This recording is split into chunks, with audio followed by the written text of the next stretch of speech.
Jadi gen-gen yang ada di dalam tubuh Bapak Ibu itu akan on gitu ya ketika misalnya Bapak Ibu mengkonsumsi lemak, protein atau karbohidrat. Sebaliknya misalnya ketika misalnya Bapak Ibu hanya mengkonsumsi karbohidrat saja, maka nanti gitu gen-gen untuk mencerna lemaknya itu akan di-off-kan. Dan kemudian gen-gen untuk mencerna protein juga akan di-off-kan. Dan yang akan di-on-kan nanti adalah gen-gen untuk mencerna karbohidrat. Jadi kasarnya seperti demikian.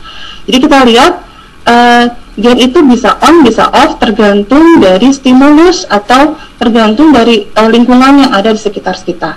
Ya. Nah, satu lagi mungkin dari sini kita lihat gen itu tadi kita lihat bisa on, bisa off, ya. Dan on dan off-nya itu kita sebut sebagai ekspresi gen. Nah, kita kembali lagi ke DNA, Bapak Ibu. Jadi kalau misalnya diibaratkan sebagai suatu kantor gitu ya, atau misalnya suatu negara, tubuh kita itu misalnya, maka DNA itu adalah bosnya, adalah presidennya. Dan dia yang akan mengatur kapan misalnya satu enzim atau satu protein itu bekerja, atau kapan suatu gen itu on, kapan suatu gen itu off, ya. Nah, ketika dia menyuruh misalnya DNA itu meminta pada orang yang mencerna memakan lemak, meminta supaya gen untuk lemaknya itu di-on-kan gitu ya, maka dia akan menulis gitu ya, istilahnya surat gitu, transkrip ya. Jadi seperti bos mengirim surat perintah, mungkin ya, surat perintah supaya nanti tubuh kita itu bisa meng-on-kan gen tertentu. Nah, transkrip ini kita sebut dalam suatu molekul yang disebut RNA. Sekali lagi, ada gen, ada DNA, kemudian ada RNA yang merupakan transkrip. Jadi apa yang akan di-on-kan dalam tubuh kita itu adalah RNA-nya. Nah, tentu saja pelaksanaannya, misalnya bos besar ini memberikan surat perintah agar dibangun suatu jembatan. Nah, dalam tubuh kita itu bisa diibaratkan seperti ini. Jadi bos besarnya adalah gennya, surat perintahnya adalah RNA-nya, dan proteinnya itu adalah proyek yang akan dikerjakan. Misalnya saja di sini membangun jembatan, atau di dalam tubuh kita misalnya saja adalah enzim yang digunakan untuk mencerna karbohidrat atau misalnya untuk mencerna lemak. Ya, jadi sekali lagi di dalam tubuh kita itu ada hierarki, ada yang disebut DNA itu ada gennya, kemudian ada RNA transkrip yang merupakan penerjemahan dari surat perintah yang harus dikerjakan, dan ada protein, yaitu jadi adalah sesuatu yang harus dilakukan, ya. Nah, di sini kita akan mulai bercerita tentang yang namanya transkriptomi. Dari naskah katanya mungkin Bapak Ibu sudah mendengar ini adalah transkrip. Berarti transkriptomik ini adalah kita akan bicara bagaimana kita menganalisis transkrip yang dibuat transkrip RNA yang dibuat oleh suatu sel, ya. Sampai sini mudah-mudahan Bapak Ibu bisa mengikuti. Jadi sekali lagi ada gen, ada RNA, kemudian ada protein, dan ada yang disebut ekspresi gen, ada yang disebut sebagai transkriptomik. Nah, sekarang saya akan mulai gitu memperkenalkan lagi pada pasien yang COVID. Okay. Nah, kita tahu pasien COVID ini tadi sudah dijelaskan oleh Bu Emma, oleh Bu Ahyani, juga Bu Marcel gitu ya. Pasien COVID ini kan ada yang Bapak Ibu mungkin mengenal, ada yang disebut OTG gitu ya, orang tanpa gejala. Ada juga yang disebut misalnya gejala tapi mild gitu ya. Nah, sebenarnya apa sih yang berperan dalam outcome dari penyakit penyakit COVID dari seorang pasien. Nah, sebelum kita ke sana, kita lihat dulu gitu ya penggolongan gejala pada orang pasien COVID-19. Jadi Bapak Ibu jangan lupakan tadi ada gen, ada RNA, kemudian ada protein. Nah, ketika seorang sakit atau sehat, berarti di sana akan ada gen yang untuk orang sehat, ada kanda RNA untuk orang sehat, dan kanda protein untuk orang sehat. Sebaliknya, ketika orang itu sakit, maka akan ada gen yang menyuruh RNA untuk diekspresikan untuk orang yang sakit, dan kemudian menyuruh untuk membentuk protein untuk orang yang sakit. Ya. Nah, sekarang kita lihat dulu infeksi COVID-19. Nah, COVID-19 ini mungkin karena tadi sudah dilihat ya paparannya di Dinkes maupun di Labkes bahwa ada yang positivity rate-nya menurun atau naik gitu ya. Nah, di sini kita lihat misalnya ada seseorang yang terpapar virus COVID dari lingkungannya. Misalnya ada kontak erat gitu ya, close kontak. Kontak erat itu artinya dia pernah kontak dengan orang yang sudah dikonfirmasi positif PCR COVID-19. Nah, kemudian orang sehat ini dia akan punya dua probabilitas gitu ya. Apakah setelah nanti yang kalau misalnya survei yang dilakukan oleh Bu Emma dan Bu Ahyani, apakah close kontak ini akan menjadi negatif PCR atau dia menjadi positif PCR ya. Ketika dia menjadi negatif PCR, kita katakan orang tersebut sehat. Artinya, meskipun dia terpapar virus COVID, tapi dia memiliki sistem imun yang cukup baik sehingga dia tidak terinfeksi COVID-19. Nah, bagaimana dengan orang yang positif PCR? Nah, orang yang positif PCR ini kita teorikan menjadi dua ya secara garis besar. Ada orang yang tanpa gejala atau kita sebut sebagai OTG, jadi ini klasifikasinya berdasarkan CDC. Ada orang yang tanpa gejala atau OTG, ada pasien yang bergejala.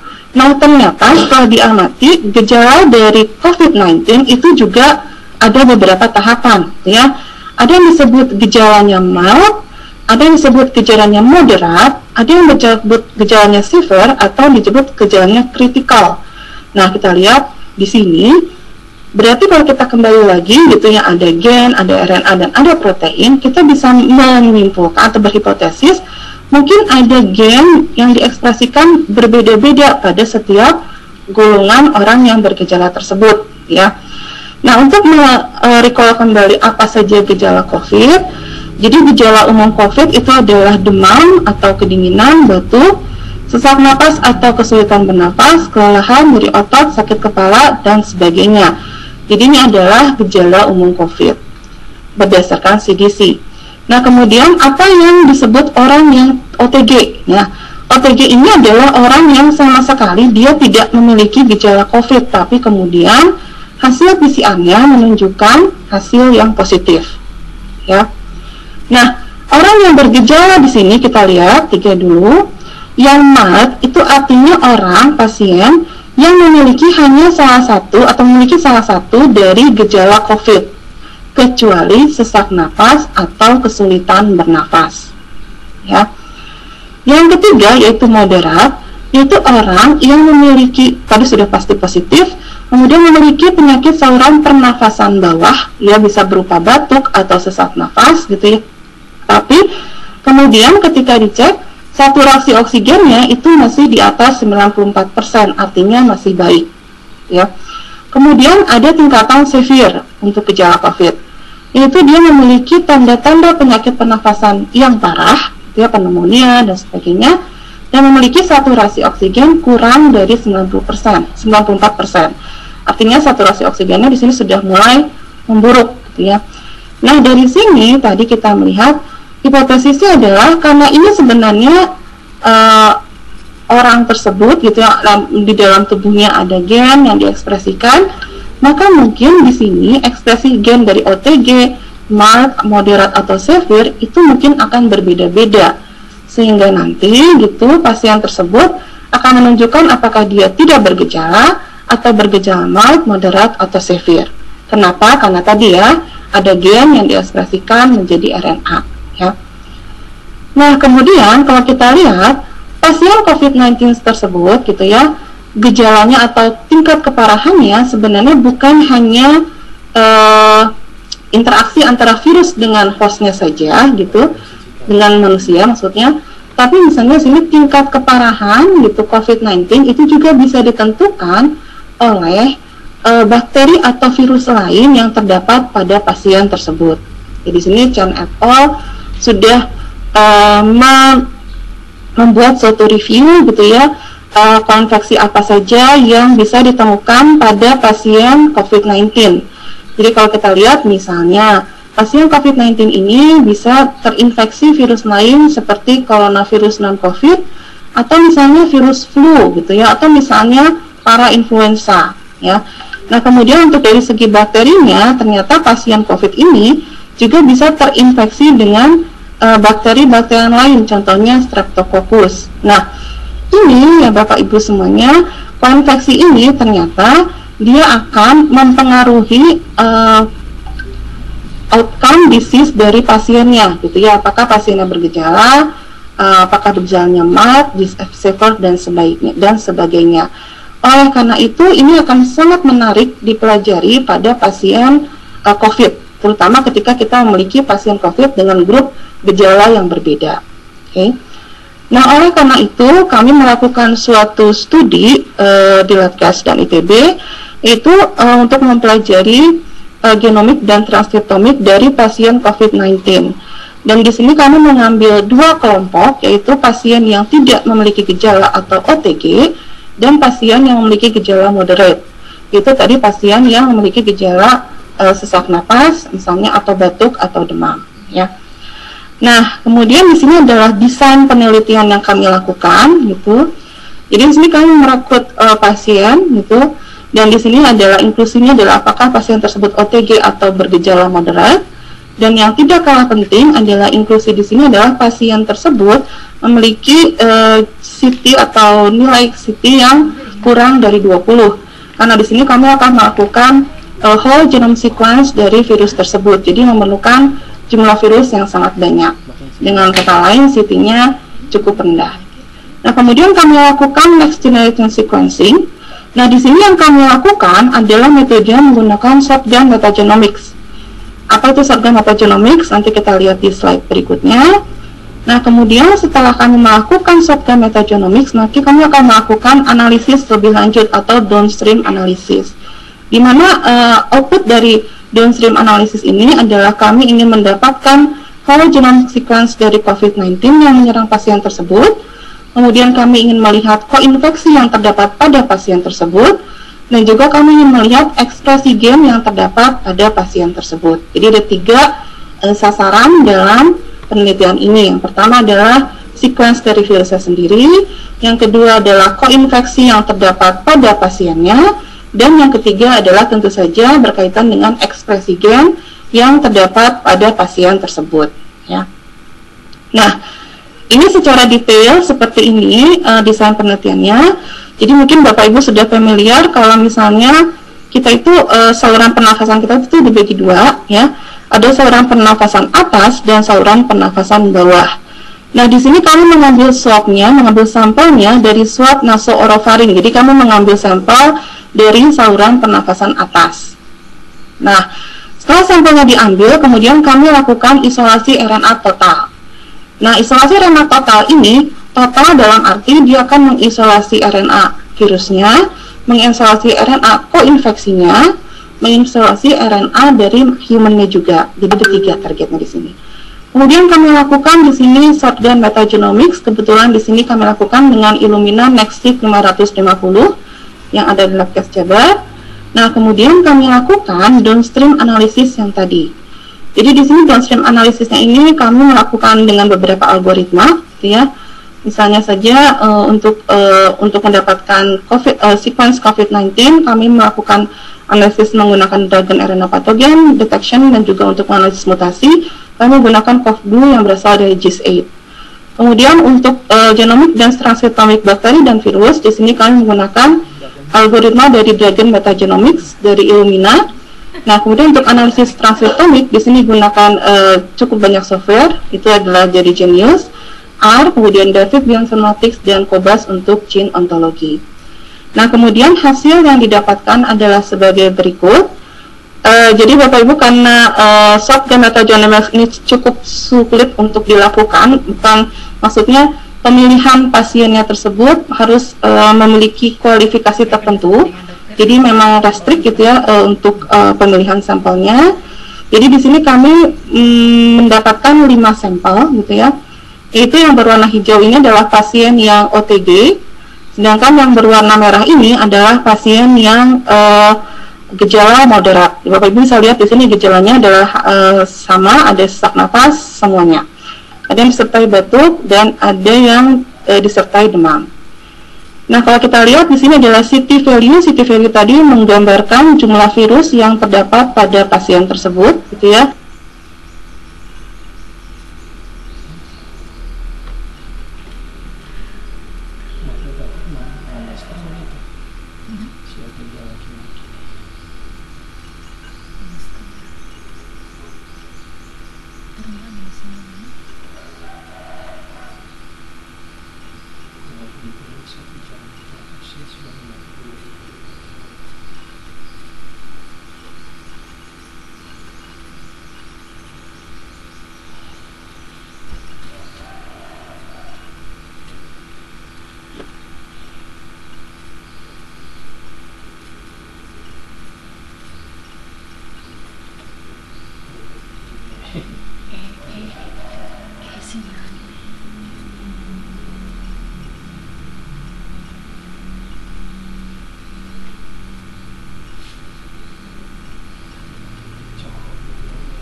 Jadi kita lihat di sini kisaran city value-nya sebenarnya dari 14 sampai 23 ya. Kemudian kisaran umurnya yang paling muda itu 16 tahun, yang paling tua itu 55 tahun. Kemudian di sini gendernya equal ya. Nah, di sini kita lihat ada satu pasien yang kami teliti itu memiliki komorbid jantung, sedangkan pasien yang lain dia tidak memiliki komorbid apa-apa gitu ya. Nah, 5 pasien inilah yang akhirnya kami gunakan untuk analisis lebih lanjut.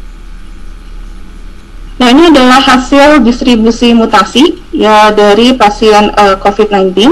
Jadi bar yang berwarna biru ini menunjukkan sequence, ini adalah yang tadi kalau Bapak Ibu familiar dengan grafik yang ditampilkan Ibu Marcel gitu, jadi juga mirip.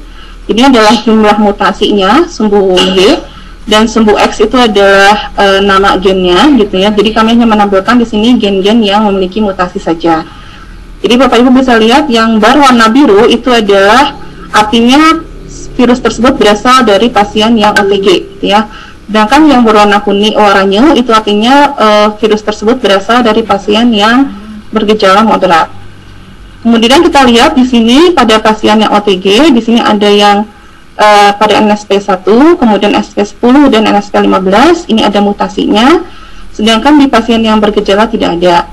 Dan sebaliknya pada gen NSP3 dan gen E itu ada mutasi gitu pada pasien yang bergejala, dan pasien yang OTG tidak ada. Nah, sebenarnya Bapak Ibu kami membutuhkan data lebih banyak lagi untuk bisa menyimpulkan apakah mutasi tersebut related dengan outcome dari disease pasiennya sendiri. Tapi karena di sini datanya cuma 4, Bapak Ibu cuma 5, jadi kami belum bisa menyimpulkan apakah mutasi tersebut berkorelasi dengan gejala dari pasiennya. Jadi di sini hanya dideskripsikan saja kalau misalnya pada pasien yang kami teliti itu ada mutasi yang berbeda dari orang yang bergejala dan tidak bergejala. Tapi untuk melihat signifikansinya kita membutuhkan studi lebih lanjut. Nah, kemudian kami tadi melihat ya apakah ada koinfeksi. Koinfeksi itu bisa berupa virus atau bisa berupa bakteri. Nah, kita lihat dulu di sini data koinfeksi dari virus ya. Jadi ini virus yang ada pada saluran pernafasan atas pasien OTG TS bergejala. Kenapa saya highlight saluran pernafasan atas? Karena kalau misalnya Bapak Ibu melakukan penelitian misalnya pada saluran pernafasan bawah, hasilnya juga bisa berbeda gitu ya. Karena kemungkinan yang menginfeksi pada saluran pernafasan bawah, yang mengkoinfeksi pada saluran pernafasan atas dan pernafasan bawah itu juga bisa berbeda ya. Nah, kita lihat dulu di sini ya. Ini adalah jumlah tris pada pasien yang OTG. Di sini untuk virus SARS-CoV-2-nya sendiri kami mendapatkan, karena ini pasien yang sudah pasti positif SARS-CoV-2, dari sequence-nya itu kami mendapatkan 99,99993% itu adalah virus SARS-CoV-2. Artinya pada saluran pernafasan atas dari pasien tersebut 99%-nya itu adalah virus SARS-CoV-2 ya. Nah, kemudian yang menarik dari next generation sequencing adalah Bapak Ibu bisa melihat minority variance-nya, bisa melihat jumlah yang paling kecil yang bisa Bapak Ibu sequence. Nah, kita lihat di sini virus lain itu ada 245 secrets yang dalam arti virus lain selain SARS-CoV-2. Jadi kalau dilihat dipresentasikan ini sebenarnya 0,0007% ya. Nah, dari yang 0,007% ini kemudian kami deskripsikan lagi gitu, kira-kira dari virus lain yang terdapat pada saluran pernafasan atas pasien itu yang paling umum gitu ya pada orang OTG itu virus apa sih? Nah, ternyata kami mendapatkan di sini 69% gitu virus lain yang terdapat pada saluran atas pernafasan pasien OTG itu adalah alpha coronavirus. Yang ini Bapak Ibu bisa lihat ya. Jadi diagram ini adalah list dari virus yang ditemukan atau tidak ditemukan pada OTG dan gejala, dan Bapak Ibu lihat yang abu-abu itu adalah alpha coronavirus pada orang yang OTG. Nah, sedangkan untuk yang bergejala kita melakukan analisis yang sama. Jadi kita lihat pada saluran pernafasan atas orang yang bergejala itu didominasi oleh SARS-CoV-2 gitu ya. Nah, kemudian di sini ada 373 reach untuk virus yang lain. Kemudian kami deskripsikan lagi virus yang lain itu mana yang misalnya lebih banyak, lebih abundance gitu pada orang yang bergejala, dan kami menemukan ini adalah potivirus. Ini cukup dan Bapak Ibu bisa melihat di sini gitu ya. Ini yang potivirusnya. Ini cukup mengherankan bagi kami juga gitu ya, karena potivirus ini biasanya ditemukan pada virus yang menginfeksi tanaman. Jadi kami tidak tahu apakah memang data ini memang kebetulan ditemukan pada saat pasien tersebut sedang bergejala atau berkorelasi dengan COVID-19. Jadi data ini masih harus dikonfirmasi lebih lanjut, Bapak Ibu ya. Nah, kemudian kami melihat bakteri ya. Jadi bakteri apa saja yang ada pada saluran pernafasan atas pada orang yang bergejala dan tidak bergejala. Sama seperti analisis yang tadi, kami mencoba melihat total reach bakteri pada pasien OTG, dan di sini total reach 37.000 reach. Nah, kemudian di sini ternyata dari 37.000 reach tersebut 14% yang di sini gitu ya, itu adalah spesies Cutibacterium acnes. Ya, jadi mungkin Bapak Ibu ada yang familiar, Cutibacterium acnes itu sebenarnya adalah bakteri yang biasanya menyebabkan jerawat gitu, related pada jerawat, bakteri pada permukaan kulit biasanya. Nah, tapi ternyata data kami ini memberikan hasil yang mirip dengan penelitian yang dilakukan oleh Selfuda et al. Pada tahun 2020, di mana beliau juga mengumpulkan, mencari gitu ya, mengkultur nih, tapi metodenya bukan next generation sequencing, tapi melakukan metode kultur.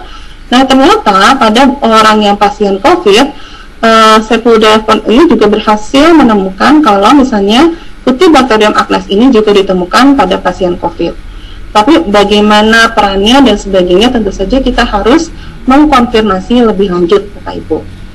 Nah, kemudian pada orang yang bergejala, yang menariknya kalau kita lihat di sini gitu ya, ternyata pada orang yang bergejala itu kelimpahan bakterinya lebih banyak pada orang yang tidak bergejala. Dan ternyata setelah kita pelajari lagi literatur, memang pada pasien COVID itu ditemukan gitu, pada literatur sebelumnya maksudnya, ditemukan abundans atau kelimpahan bakteri yang lebih banyak daripada pasien yang sehat ya.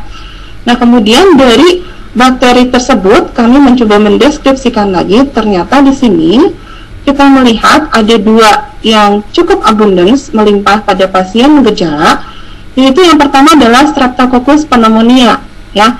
Mungkin Bapak Ibu familiar kalau Streptococcus pneumonia itu menyebabkan penyakit pneumonia atau radang paru-paru basah ya. Jadi di sini kita lihat di salah satu pasien COVID itu ada Streptococcus pneumonia yang related dengan sakit pernafasan ya. Kemudian yang kedua adalah Streptomyces gitu ya. Nah, setelah kami cari literatur sebenarnya belum ada yang merelasikan antara Streptomyces dengan COVID. Jadi ini baru gitu ya ditemukan pada pasien yang bergejala. Nah, kemudian setelah kami gali lagi, ternyata Streptomyces ini biasanya dia berkorelasi dengan penyakit yang bisa mereduksi sistem imun. Jadi kemungkinan memang ketika sistem imunnya turun, maka penyakit COVID-19 itu bisa lebih parah gejalanya daripada yang OTG ya. Tapi semua ini masih harus dikonfirmasi lagi ya Bapak Ibu semuanya. Nah, kemudian yang ini yang terakhir adalah kita mau melihat bagaimana ekspresi pada pasien yang bergejala dibandingkan dengan pasien yang tidak bergejala. Jadi total reach-nya adalah sekian ya Bapak Ibu untuk yang bergejala dan tidak bergejala. Karena di sini total reach-nya cukup berbeda, maka ketika melakukan analisis ini kami melakukan normalisasi terlebih dahulu sehingga nanti tidak ada bias disebabkan karena perbedaan jumlah reads. Nah, Bapak Ibu, ini adalah yang disebut sebagai volcano plot, ya. Dalam volcano plot ini kita bisa menganalisis mana gen yang terekspresi tinggi, mana gen yang terekspresi rendah, ya. Bagaimana cara kami melakukan analisisnya? Di sini kami melakukan rasio. Jadi kami membandingkan ekspresi dari pasien yang bergejala dibandingkan dengan pasien yang tidak bergejala, ya. Nah, kemudian di sini Bapak Ibu lihat, di sini adalah minus log 10 dari p-value-nya, dan ini adalah tingkat ekspresinya yang disebut sebagai log to fold change-nya. Dan kemudian Bapak Ibu bisa lihat garis ini adalah garis pembatas gitu, dimana di sini p-value-nya sama dengan 0,01. Yang kami ambil adalah yang ini. Jadi Bapak Ibu di sini volcano plot ini memberikan gambaran gen-gen apa saja yang diekspresikan pada pasien yang bergejala. Nah, setiap titik yang ada pada plot ini menggambarkan ekspresi dari satu gen. Bapak Ibu bisa lihat di sini banyak banget ya titiknya gitu ya. Nah, kita lihat apa perbedaannya. Jadi di sini yang sebelah kanan itu menggambarkan sebenarnya gen-gen yang ekspresinya meningkat pada pasien yang bergejala, ya. Jadi sekali lagi yang sebelah kanan ini menggambarkan gen-gen yang ekspresinya lebih tinggi dari orang yang bergejala dibandingkan dengan orang yang bergejala. Orang yang tidak bergejala. Nah, yang sebelah kiri itu adalah gen-gen, ya, setiap titik ini mewakili gen-gen yang ekspresinya menurun pada orang yang bergejala dibandingkan dengan orang yang OTG. Jadi sekali lagi, yang sebelah sini adalah menggambarkan gen-gen yang ekspresinya naik pada orang bergejala. Yang sebelah kiri ini menggambarkan gen-gen yang ekspresinya turun pada orang yang bergejala, ya. Nah, kemudian sebelum kami melakukan gen-gen ini apa saja, tentu saja Bapak Ibu kan penasaran gitu ya, apa saja sih gen-gen yang turun dan naik pada orang yang bergejala itu.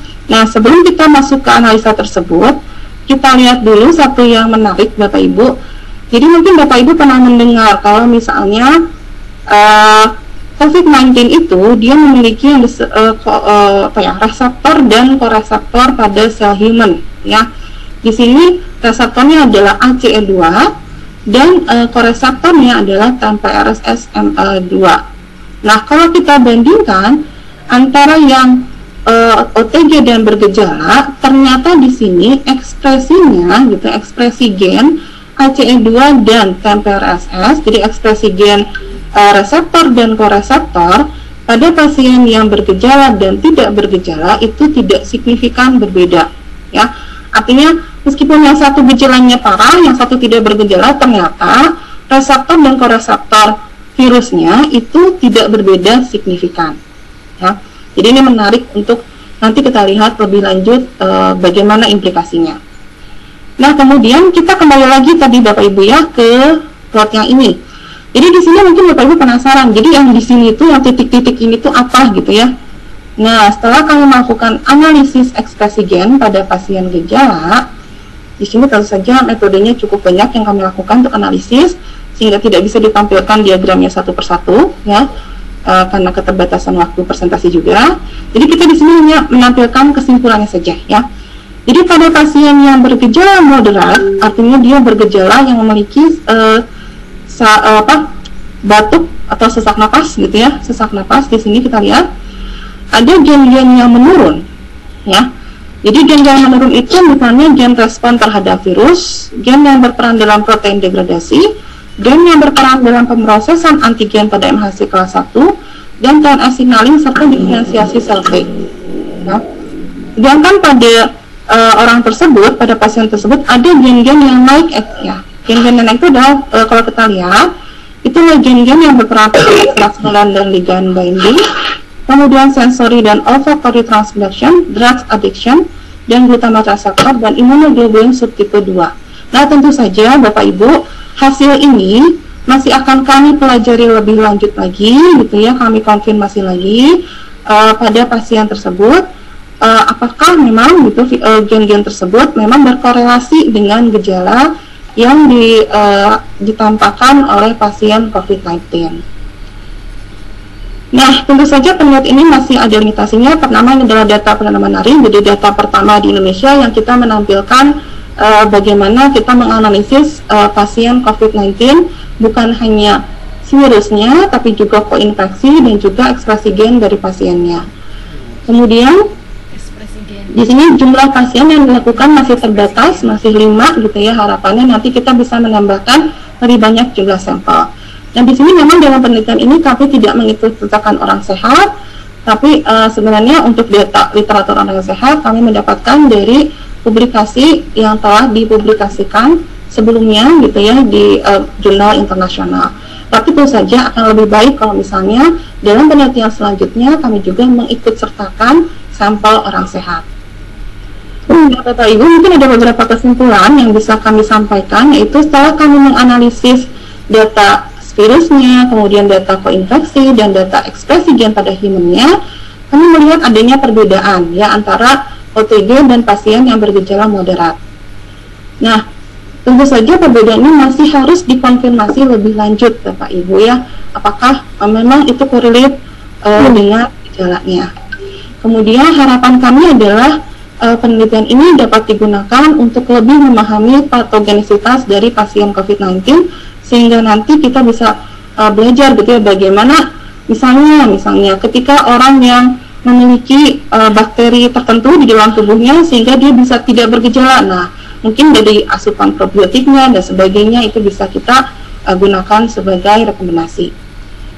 Nah, itu adalah slide terakhir, dan terakhir kami mengucapkan terima kasih kepada berbagai pihak yang sudah membantu kami dalam menganalisis data ini, yaitu dari tim Labkes Jamar, Bu Emma, Dr. Manda, Bu Rini, Pak Ishak, Pak Rian, dan Pak Rifki gitu ya, yang sangat mensupport sekali penelitian ini. Kemudian dari tim RSUP Hasan Sadikin, yaitu Dr. Rudi, Dr. Yovita, dan Dr. Bahti, yang sudah berdiskusi lebih dalam tentang outcome dari pasien COVID-19.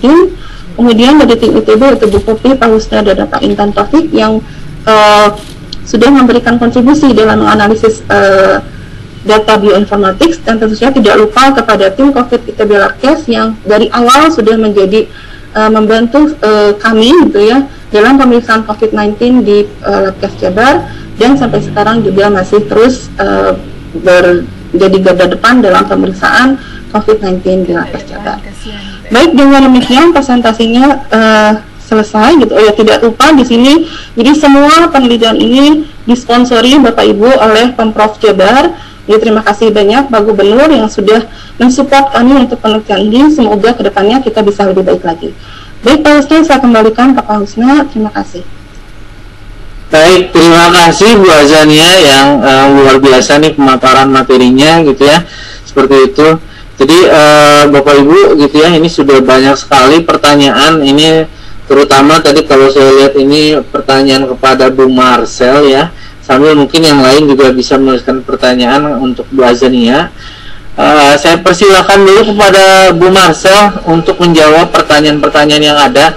Mudah-mudahan kalau ada pertanyaan yang bisa disatukan jawabannya itu agar waktunya juga bisa lebih singkat gitu ya. Mangga kepada Bu Marcel. Ini Pak, ini ininya dari mana duluan? Jawabannya, apakah ada yang bisa dipaparkan di PowerPoint begitu? Operator, tolong ditampilkan lagi. Jadi saya sambil mungkin satu-satu nih menyisir ya. Saya bacakan dulu nih yang pertama, fakta yang menyebabkan virus ini bermutasi dan apakah bisa dicegah. Mangga Bu Marcel. Ya baik, terima kasih. Saya ini ke atas banget, jadi saya tidak tahu ini dari siapa pertanyaannya, tetapi terima kasih untuk pertanyaannya. Jadi kenapa sebetulnya bisa terjadi adanya mutasi dari virus SARS-CoV-2 ini juga?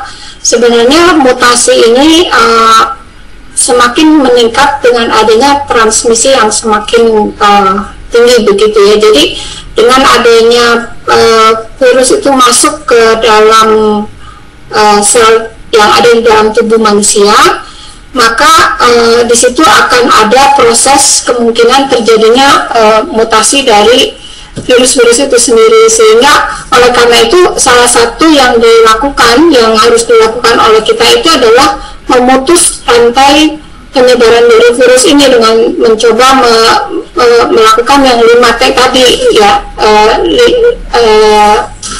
5M ya, bukan 5M. Jadi itu tujuannya sebetulnya supaya virusnya ini tidak menyebar. Selain bukan cuma tidak menyebar, tetapi juga kita harus memutus virus itu bermutasi begitu. Jadi jangan sampai terus-menerus virus itu mendapatkan kesempatan di dalam tubuh orang-orang tertentu untuk melakukan perubahan-perubahan yang dilakukan terjadi pada virusnya ini sendiri.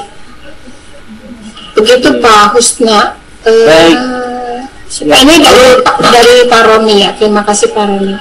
Ya, ini kemudian dari Bu Reni, apakah pengelompokan jenis virus itu menyebabkan reaksi atau gejala setiap orang beda? Sebenarnya pengelompokan dari kelompok virus tersebut itu tidak sepenuhnya menyebabkan reaksi atau gejala yang berbeda dari setiap orang. Sebenarnya reaksi dan gejala yang berbeda kalau tadi dipaparkan oleh Bu Azania, bahwa di setiap orang itu mungkin ada populasi mikroba yang berbeda yang kemudian menyebabkan tubuh itu memberikan reaksi yang lain. Selain itu juga jadi ada banyak sekali faktor. Jadi bukan cuma hanya masalah dari adanya mikroba yang berbeda, tetapi juga sistem imun yang tubuh kita itu seperti apa. Karena kondisi sistem imun kita itu akan memberikan respon terhadap virus yang masuk, ataupun juga bukan cuma hanya virus, tetapi jenis apapun juga, bakteri ataupun virus ataupun semua jenis-jenis mikroba yang bisa menyebabkan penyakit gitu ya. Nah itu kita akan memberikan respon. Nah, sistem imun ini yang kemudian menjadi, kalau tadi Labkes Jabar ataupun juga Dinkes itu menjadi garda depan di Pulau Jawa, di Jawa Barat begitu ya.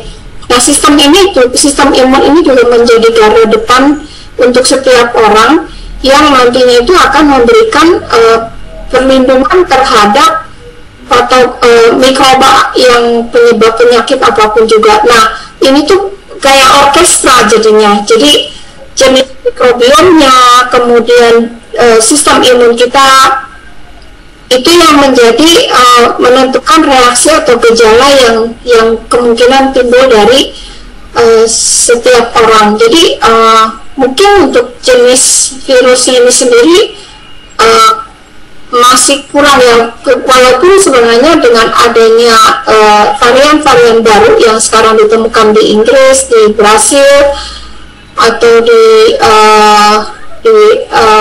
Afrika, itu memang ada bukti secara laboratorium bahwa dia menurunkan kemampuan tubuh kita untuk melakukan reaksi yang lebih baik terhadap virus tersebut. Tetapi lebih juga harus diperhatikan bahwa yang menjadi yang penting itu adalah sistem imun kita, kemudian bagaimana lifestyle kita dan cara hidup kita ya. Karena kalau seringkali didengungkan bahwa kita harus cukup tidur dan sebagainya, nah itu sebetulnya selain kita juga harus memicu sistem imun kita, kemudian kalau sebetulnya yang lain juga adalah bagaimana kita harus memiliki pertahanan ya untuk meningkatkan sistem imun kita itu sendiri. Itu mungkin yang bisa saya jawab. Tapi mungkin untuk yang jenis-jenis mikroba dan sebagainya yang tadi kita bisa lihat dari pemaparan yang dilakukan oleh Bu Azania, mungkin nanti Bu Azania bisa menambahkan untuk pertanyaan Bu Reni ini. Kemudian mana Bu vaksin? Nah untuk vaksin, nah ini sebetulnya untuk vaksin untuk jenis yang sampai sekarang ini ditemukan beredar di Indonesia, kalau dari hasil penelitian itu masih tetap efektif. Tetapi kalau yang baru memang kita belum tahu ya, karena yang baru itu memang ditemukan dari hasil penelitian Z tadi bahwa kemungkinan daya kerja dari antibodi yang dibentuk itu terhadap virus ini sendiri memang mengalami penurunan untuk melakukan pengikatan atau melakukan reaksi terhadap virus ini sendiri. Nah, tetapi itu juga masih di lab ya penelitiannya, jadi masih harus terus dibuktikan apakah memang vaksin yang sudah ada itu memang terhadap varian yang baru ya, jadi bukan varian yang sampai sekarang yang kita temukan di Indonesia itu bukan varian itu begitu. Jadi kita masih harus terus membuktikan dan harus lihat kemudian bagaimana efektivitas dari vaksin itu sendiri. Begitu Husna. Oke, apakah kemudian ada fenotip yang berubah dari virus ya? Tadi mungkin sedikit dibahas. Sebetulnya dari pembahasan terkait tadi ada yang berubah nggak Bu dari segi fenotipenya? Ya, dari segi fenotipnya memang ada. Jadi seperti yang dari kalau semua kelompok yang pakai G di depannya, fenotipnya itu dari si proteinnya sendiri sebetulnya. Jadi karena dia itu menjadi lebih mudah masuk ke dalam sel target, maka itu menyebabkan mungkin ya, ini saya sih asumsi saya bahwa sekarang ini yang beredar lebih banyak itu adalah kelompok yang di depannya itu ada G-nya, karena si virusnya itu menjadi lebih mudah masuk karena ada fenotip pada protein S, karakteristiknya itu sendiri yang berbeda, jadi dia lebih mudah masuk. Tetapi bukan berarti bahwa penyakitnya menjadi lebih parah begitu, karena keparahan itu ditentukan oleh banyak faktor yang lain. Oke, ya Kak. Kemudian ini dari Mas Aldo nih ya. Nah, jadi dari situ gitu ya, setelah 1 tahun gitu ya, clade original itu hampir tidak ada gitu ya. Nah, apakah jadi ini dominasinya jadi GH ya di situ? Nah, apakah kemudian ada informasi terkait perbedaan clade dan apakah perbedaan spike-nya sendiri gitu ya itu signifikan terhadap vaksin? Nah. Mungkin sudah menjawab ya yang barusan yang nomor 2 ya, untuk menginvasi si virusnya sendiri, karena yang punyanya jadi B13 2 dan 1.29 itu termasuk kelompoknya G. Jadi sebetulnya itu tuh invasi ke sel targetnya itu menjadi lebih mudah. Tetapi yang menjadi masalah ini adalah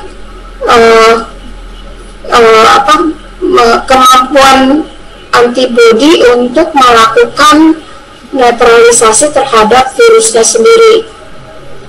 Nah, itu yang menjadi permasalahan. Itu yang nomor 2 mungkin ya. Kemudian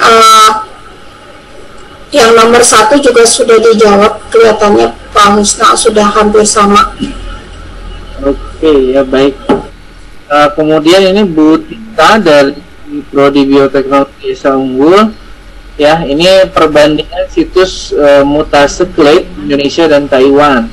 Ya, ternyata ya di situ Indonesia memiliki awal clade L, Taiwan itu S. Nah, namun akhirnya sama-sama bergeser ke GH dan GR. Apakah hal ini menunjukkan kecenderungan mutasi yang sama? Yang kedua Bu, bagaimana primer yang digunakan saat ini untuk diagnostik? Apakah kemudian mungkin masih relevan atau tidak? Nah, untuk Ibu Tita sebetulnya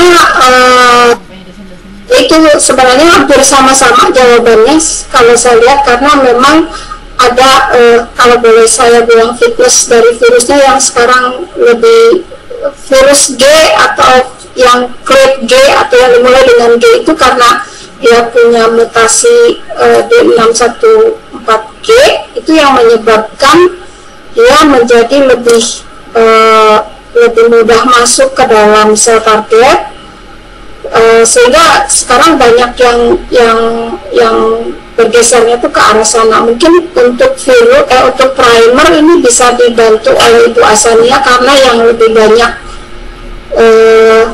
bekerja di lab untuk deteksi COVID ini lebih banyak Bu Asania, Pak Husna, mungkin Bu Asania.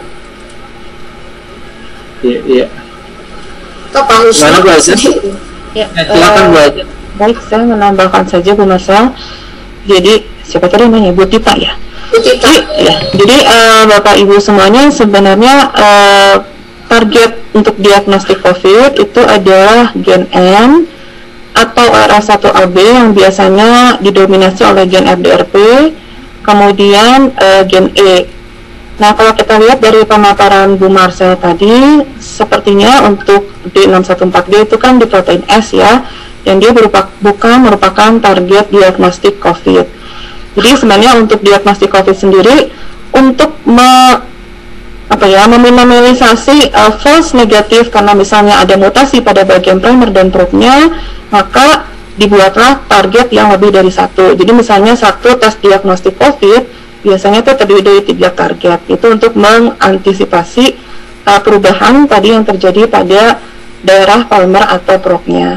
Nah, kalau kita lihat tadi dari pemaparannya Bu Marcel, memang untuk tes diagnostik tersebut itu masih aman, dalam arti untuk gen N, kemudian untuk gen N di daerah yang biasa dijadikan target diagnostik itu masih aman, kemudian FDRP juga sama gitu, dan kemudian untuk gen E itu yang paling sedikit paling low percentage untuk mutasinya itu juga aman. Jadi ya mudah-mudahan tes diagnostiknya tetap aman sampai sekarang. Tapi tentu saja surveillance WGS ini diperlukan untuk kita tahu mengembangkan tes diagnostik ke arah depannya bagaimana, karena seperti tadi Bu Marcel jelaskan, mutasi virus ini akan terjadi random gitu ya, dan kita belum tahu arahnya akan kemana. Mungkin demikian Pak Husna, terima kasih. Oke, baik Bu Marcel, mungkin ini satu lagi ya ini, jadi kira-kira apakah mobilitas manusia ini dia bisa meningkatkan laju mutasi, karena berdasarkan literatur kan sebetulnya laju mutasi SARS-CoV-2 ini rendah ya, hanya 1-2 nukleotida saja per bulan. Nah itu apakah kemudian dengan kondisi sekarang mobilitas yang tinggi lagi itu meningkatkan laju mutasi, kemudian apakah ada hubungan golongan darah atau tidak terhadap imunitas? Mangga Bu Marcel itu. Iya, terima kasih untuk pertanyaannya. Untuk mobilitas sebetulnya tergantung dari apakah kita juga berusaha untuk menjaga tadi yang 5M itu sendiri begitu. Jadi kalau mobilitas tinggi tetapi kita juga boleh menjaga betul-betul protokol kesehatan yang ditentukan oleh pemerintah, maka mudah-mudahan sih bisa teratasi begitu ya. Tetapi kalau protokol kesehatan tidak dijaga dengan baik, memang itu akan menjadi permasalahan yang besar. Nah, mobilitas yang tinggi kan ya memang itu ada kecenderungan juga jadinya ya, karena seringkali pada saat kita bermobilitasi seperti itu kita harus di satu saat terpaksa pada saat makan kita harus membuka masker dan sebagainya. Jadi mungkin sih akan ada peningkatan dengan peningkatan dari mobilisasi itu, tapi mudah-mudahan dengan adanya vaksin ini menjadi lebih baik gitu. Kemudian mengenai golongan darah, memang di dalam literatur itu sudah ada informasi ya mengenai golongan darah, tapi ya itu masih harus banyak diteliti. Memang dari peneliti yang sudah dilaporkan dari hasil dari literatur yang ada, jadi yang kemungkinan efek yang lebih buruk itu terhadap orang yang punya golongan bukan O, karena antibodi yang dimiliki pada orang yang punya golongan darah O itu bisa ngeblok si virusnya sendiri, tapi itu masih harus diteliti lebih lanjut ya. Jadi memang ada penelitian yang sudah dilakukan. Kemudian juga berkaitan dengan RH resus ya. Jadi menurut informasi juga resus positif, yaitu kita orang Asia itu lebih resus positif. Katanya sih punya, tapi saya masih belum yakin betul, masih harus diteliti lebih banyak begitu. Lebih kemungkinan mudah terinfeksi, tapi kembali lagi kita masih harus melakukan penelitian lebih lanjut. Begitu Pak Husna. Terima kasih Pak. Terima kasih Bu Marsha. Mungkin sekarang ke Bu Azania dulu ya, karena waktunya semakin mepet. Yang pertama, apakah mungkin hasil PCR negatif dan hasil swab antigen positif? Kira-kira kenapa? Lalu kemudian, apakah kemudian CT yang rendah itu selalu berkorelasi dengan gejala? Karena ada yang CT-nya rendah tetapi dia tidak menunjukkan gejala. Kemudian langsung diborong dulu, apakah mungkin bisa terjadi koinfeksi antara dua varian SARS-CoV-2 di satu pasien? Mangga, itu dulu Bu Azia. Baik Pak Ustadz, terima kasih. Saya coba jawab dulu tentang yang tes PCR dan antigen ya Pak Husna ya. Ya betul. Jadi kalau tes PCR negatif, antigennya positif, apakah mungkin gitu ya? Ya. Nah, baik Bapak Ibu, mungkin sebelum saya jawab, jadi prinsip dari membuat tes diagnostik adalah kita ingin supaya target kita itu precise gitu ya, dan akurat ya, dan kita menghilangkan yang tidak spesifik. Jadi itu tergantung apakah mungkin gitu, itu tergantung dari desain tes diagnostik yang digunakan. Tapi untuk yang sekarang beredar, yang terjadi adalah sebaliknya Bapak Ibu. Jadi tes diagnostik menggunakan real-time PCR itu biasanya lebih sensitif daripada tes diagnostik menggunakan antigen. Jadi bisa saja gitu tes diagnostik PCR-nya positif tapi antigennya negatif ya. Bukan berarti virusnya tidak ada di antigennya, tapi limit deteksi dari tes diagnostik antigennya lebih tinggi daripada limit deteksi dengan kita menggunakan real-time PCR. Jadi sampai sekarang memang gold standarnya real-time PCR yang memiliki tes limit deteksi paling rendah. Jadi mungkin itu satu. Terus yang kedua tadi apa ya Pak Husna? Ya, yang kedua itu yang CT rendah, itu bergejala. Baik, Bapak Ibu, ternyata setelah kita pelajari CT rendah itu mungkin, jadi kalau pada awal gitu ya, gejala pada awal pandemi kita lihat biasanya bergejala itu CT-nya rendah-rendah gitu ya, beberapa paper juga menyebutkan seperti itu. Tapi seiring dengan berjalannya pandemi kita melihat ternyata CT yang rendah itu tidak menjamin apakah orang tersebut bergejala atau tidak. Jadi kita lihat di sini dari 5 sampel orang yang diambil di Jabar gitu, CT-nya itu kebanyakan di bawah 20, artinya CT-nya rendah gitu ya. Tapi kita lihat dari 5 orang tersebut ada 2 orang yang tidak bergejala dan ada 3 orang yang bergejala. Jadi itu hipotesisnya adalah mungkin sekarang sudah tidak berkorelasi antara CT rendah dengan gejala. Tapi untuk tadi seperti Bu Marsha bilang, kalau misalnya untuk gejala pada pasien itu bukan hanya ditentukan oleh virusnya, jumlah virusnya, tapi juga ditentukan oleh banyak faktor seperti misalnya faktor genetis dari pasiennya sendiri, sistem imun dari pasiennya sendiri. Kemudian kita belajar sekarang ada juga yang disebut mikroflora atau mikrobiomes yang ada pada pasien itu sendiri. Yang ketiga apa ya Pak Husna? Ya, apakah mungkin infeksi dari 2 varian virus SARS-CoV-2 yang berbeda gitu ya? Ya. Itu memungkinkan sekali Bapak Ibu ya, oleh karena itu Bapak Ibu bisa melihat di sini variannya macam-macam gitu ya. Nah, sebagai contoh saja di Bu Marsha tadi sudah memaparkan. Jadi misalnya ada pada awal pandemi kita melihat misalnya di Asia itu banyak mutasi yang P di NSP12 gitu ya. Sedangkan di Eropa itu banyak mutasi justru yang S, D614G gitu ya. Nah, kemudian setelah berjalan seiringnya waktu, kita lihat pada bulan Juni itu semua sampel itu sudah mix 2 mutasi tersebut. Jadi apa lesson learning-nya? Ternyata virus tersebut kemungkinan dia bisa mengkoinfeksi orang yang sama gitu ya. Jadi mutasi yang di gen S dengan virus yang mutasi di gen NSP12, kemungkinan dia bisa masuk ke satu pasien yang sama, dan kemudian nanti terjadi misalnya rekomendasi sehingga menghasilkan varian yang baru. Itu sangat mungkin terjadi, dan bukan hanya terjadi pada SARS-CoV-2, tapi bisa terjadi pada virus-virus yang lain. Jadi misalnya virus hepatitis C atau virus yang lain juga sama Bapak Ibu, bisa terjadi yang kita sebut quasi spesies. Jadi dalam satu pasien itu bisa ada beberapa jenis strain virus. Oke.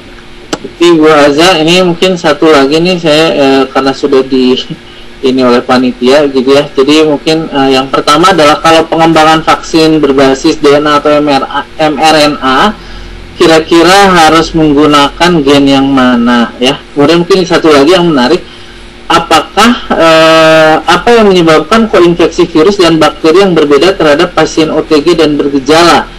Dan kira-kira apakah ada perbedaan antara yang bergejala dan OTG itu? Mungkin dua itu Bu Aza sebagai penutup kita. Ya, baik Pak Ustaz, saya coba jawab yang pertama gitu ya. Jadi Pak Radi, terima kasih pertanyaannya. Jadi untuk melihat sebenarnya yang sekarang beredar itu kan yang kita gunakan sekarang Sinovac itu inactivated virus, jadi the whole virusnya diinaktivasi kemudian dijadikan vaksin. Tapi ada juga Pfizer dan Moderna yang dia menggunakan mRNA dan juga menggunakan subunit virus, jadi hanya sebagian dari gen yang diekspresikan oleh virusnya. Nah kalau ditanya nih Bapak Ibu, gen mana yang berperan dalam, maksudnya kita ambil gitu ya. Nah sebenarnya Pak Husman yang bisa jawab. Kalau mungkin kita bisa mengembangkan dulu Bapak Ibu studi in silico yang disebut reverse vaccinology. Jadi dari sana kita bisa memprediksi ini ya gen-gen mana saja yang mungkin bisa berinteraksi dengan sistem imun dari manusia, gitu ya. Sehingga nanti di situ kita bisa menarik, misalnya kalau sekarang hanya satu gitu ya epitop yang digunakan, kita bisa membuat multi epitop dari gen-gen tertentu yang bisa dari SARS-CoV-2 yang bisa berinteraksi dengan atau menimbulkan imun respon dari pasien COVID-19. Jadi kalau ditanya sekarang gen mana yang paling baik, ya sebenarnya sekarang orang banyak menggunakan S, kemudian ada juga menggunakan SP3. Tapi tentu saja mana yang paling baik kita masih menunggu gitu ya, karena vaksinasinya juga belum selesai, terus reportnya juga belum final gitu ya. Sementara ini sih pada tadi orang menggunakan masih protein S atau NSP3. Itu yang terakhir apa ya Pak? Oh ya, itu yang koinfeksi. Ya, jadi tadi Bu Marsha sudah menjelaskan sebenarnya koinfeksi virus itu dan bakteri kan bisa berbeda-beda ya Pak ya pada setiap orang, bukan hanya OTG tapi pada setiap individu mikroorganisme dalam arti virus dan bakteri yang ada pada tubuh setiap orang itu bisa berbeda, dan itu bisa bergantung dari daily life dari orang tersebut gitu ya, tingkat kebersihannya bagaimana gitu, terus kemudian apa yang dia konsumsi ketika dia makan itu juga akan memberikan gitu pengaruh terhadap mikroorganisme yang ada pada tubuhnya. Sehingga apa kaitannya ekspresi protein di tubuh orang dengan gejala? Jadi mungkin pertanyaan pertama udah dijawab ya Pak ya. Jadi misalnya apa yang menyebabkan koinfeksi pada bakteri pasien yang OTG dan bergejala itu berbeda? Ya itu tadi karena dikembalikan lagi mungkin ada faktor-faktor gitu yang di luar dari sistem imun, di luar dari genetik host-nya yang berbeda antara gejala dan pasien. Misalnya kita lihat tadi pada orang yang tidak bergejala itu ada Cutibacterium acnes. Sebenarnya kita nggak tahu nih Cutibacterium acnes ini dia biasanya pada orang itu dia adalah mikroorganisme yang menyebabkan jerawat, jadi dari kulit biasanya.